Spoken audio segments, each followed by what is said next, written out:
software is of manifest importance, and the way that this importance kind of projects itself is threefold, right? So first of all, the expression that your software expresses your firm's DNA. It actually sounds at some level, when you first hear it, like a bit of a radical statement, but it is also, if you think about it, a bit of a profound idea, because today many firms who've been on a digital transformation journey for years and years, increasingly they are finding themselves in this situation that we at Forrester call digital sameness. What that means is you over the years have been investing in digital, but what that has ended up doing is that today you behave in the same way as your competitors do.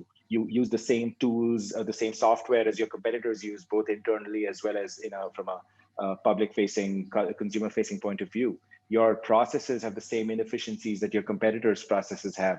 We're effectively in this bind where the incremental competitive value or the consumer value that is created by every single dollar that is spent on digital has been reducing. Too many firms, they try to solve the same customer problems with the same technology solutions, with the same software.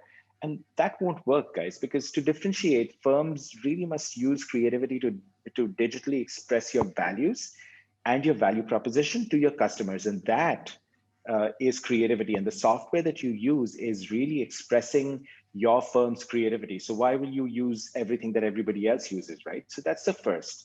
The second idea that's important here is adaptiveness. So in today's environment, we've seen this time and time again over the last year. Change pretty much can be forced on you at lightning speed, right? So businesses that we've seen as being able to adapt to change rapidly, those who are continuously optimizing their customer experiences and their operations to react to the opportunities and threats that the environment has thrown at them, they've clearly shown that they have a competitive advantage. And not to get a little too abstract about it, if you think about examples that we've seen over the last year, think about a company like Uber or Gojek in Indonesia, which is Southeast Asia's Uber. They were able to very rapidly pivot to, for example, food delivery when the ride sharing business kind of dried up at the start of the pandemic, right? So you can be an adaptive enterprise like these, but a precondition is that your software, the technology stack and the application stack that you have within your enterprise must also support your need to be adaptive and to enhance this ability, this innate ability that you have to adapt.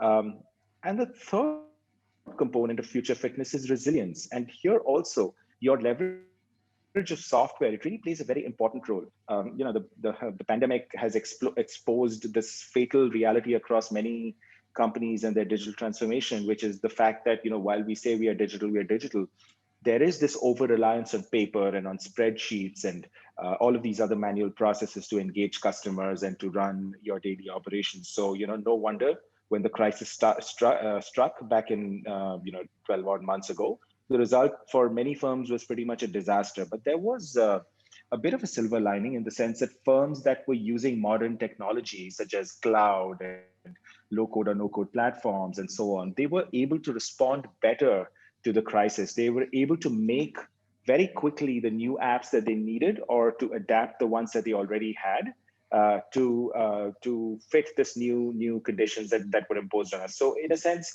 being able to automate away those manual business processes and tools into flexible software applications that you can continuously modify and manage in an easy, nimble sort of way is absolutely critical and a component for business resiliency.